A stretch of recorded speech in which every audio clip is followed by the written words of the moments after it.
Okay, so to repair a drip line is pretty easy. I'll show you a few tools that you need and some of the parts, and you can fix it yourself.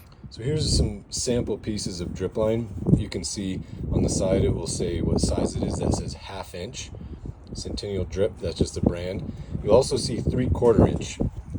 If you don't see this and you just see black, you can tell that it's drip line because it's softer than the pipe that gets buried in the ground. So you can kind of squeeze it. So that's the drip line. We've got emitters, and these are what plug into the drip line here and allow the water to leave and it regulated. Here's a spaghetti tube. This is just a smaller tube that takes it from the drip line to the plant or whatever you want it to water. Here we've got some couplers. These are barbed, so you can see that they have one-way barbs on them. These, if you put them into drip line, it's best to put a clamp on them. There's a couple different types of clamps. There's these, which the brand is Oetiker. These are pretty common. They're inexpensive, but you will need a pair of pliers for these.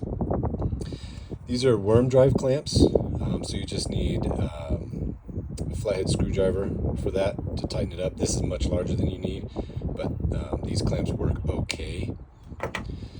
Then there's these type of couplers. These are compression fittings. So there's no clamps required for these because they're barbed on the inside. So these are just using your hands and putting the tubes inside under pressure, and it keeps it in place. You can get these in 1/2 inch or 3/4, or there's this one that you can get that will do either size. And you can get different fittings, like this is a T, this is a compression fitting for a 3/4 inch line. And then these are for the end of the drip line. So at the very end, when you want to stop the pipe, there's a couple ways you can do it. One way is fold it over and use this. So you slide it on one side and then bend this over back into this, like that. Slide that in there. And that'll actually keep it pinched shut. Another option is a barbed plug. So this is a 3/4 inch. So this just fits in the end of the pipe and you can put those clamps on it. Or there's this blowout cap, which on this one side is the compression fitting. So this shoves onto the end of the pipe. And then on this side, you have a cap that unscrews so you can drain it quickly in the winter time, or you can blow it out with air in the winter. So I'll show you how to use these. Let's say you have a cut piece of pipe, or you have a hole in one of these that needs repaired, like this. Let's say you have a hole here, like such. You see the hole, water's spraying out of it, and you don't know how to fix it. So one thing, if it's small enough and perhaps an emitter had popped out of there, which is really common, if the hole's small enough, you can just punch this back in and it will fix that hole. So you hear that pop, that means it's locked in there. These are barbed so they don't go anywhere, and that'll fix that. However, you will have water coming out of this. But let's say it's too big for a drip, so then you can cut this. You can either use a utility knife, you can use a pair of pipe cutters, which are great. And with drip tubing, you can even use a heavy-duty pair of scissors. So I'll show you how you can do that. It's pretty simple. Cut it right where the hole is. Scissors work just fine. Or I'll show you how to cut it with these pipe cutters. So this just goes in there. That's easy too. Or a pair of utility knife, or not a pair of utility knife, just a simple single utility knife. So don't cut into your fingers, don't cut like that, that's stupid. Get the point in there, turn it around, make sure it's sharp. Always try and cut away from you, just like that. So now you've got your pipe that's separate like that, and you want to use one of these barbed fittings. So this just inserts into each side of the pipe. Because drip is low pressure, it doesn't have to be all the way up like you would if it was buried in the ground with high pressure. So you have at least enough room there to put some clamps on it. So these Oetiker clamps slide on like that. And with a pair of pliers, you pinch them, and I'll show you. So now that we've got the insert in there most of the way, you can slide these Oetiker clamps on, just like that. Drip lines, you can do just one clamp on each side. I always like to do two because it's always safe. So these are actual Oetiker pliers. You can tell they're thin here. They're designed for pinching these shut. I've used tile nippers before. They're not quite as good, but you can use them. So you can see here, these go on the flat part, and when you squeeze it, pinches it shut. Pinch it down all the way. So you do that to both sides, and then this is fixed here. Just like that. Now this one's right on the edge. I don't know if I trust that. This one's fine. So this one would be easy to add another clamp on there, clamp it down. I don't like to line those up because it can get pinched and create a leak. So I like to alternate them at least a quarter of the way around, so then they don't line up and you don't risk any leaking between the pipe getting pinched.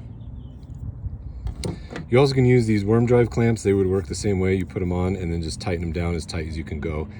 They work in a pinch, but they're not as reliable as these kind of clamps here. You can use these compression fittings and they work really well. They're not as secure as the Oetiker clamps and the barbed fittings, but they do work.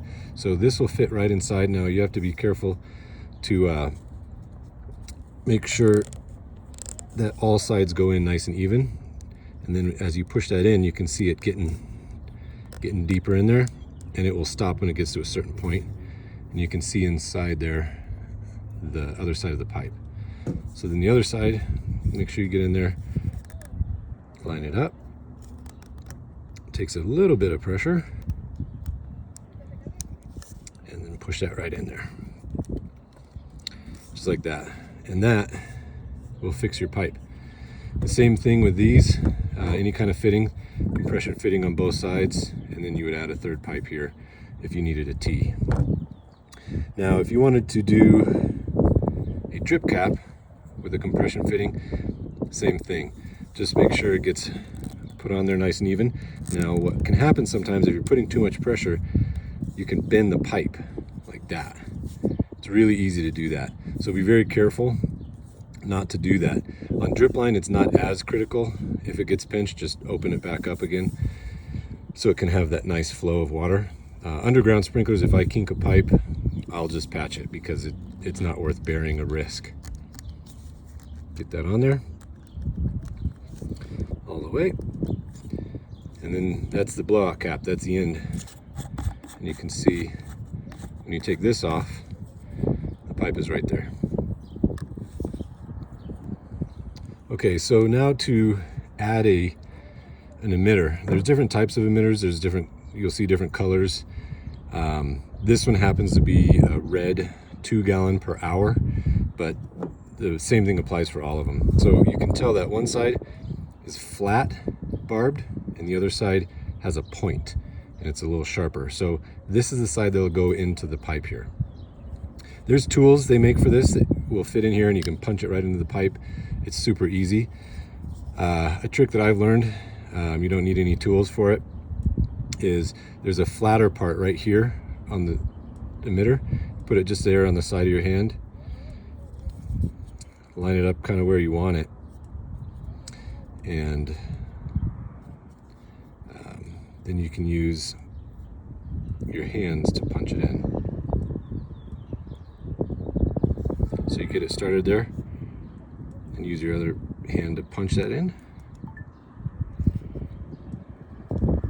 It takes some force sometimes, but it's not too bad. There.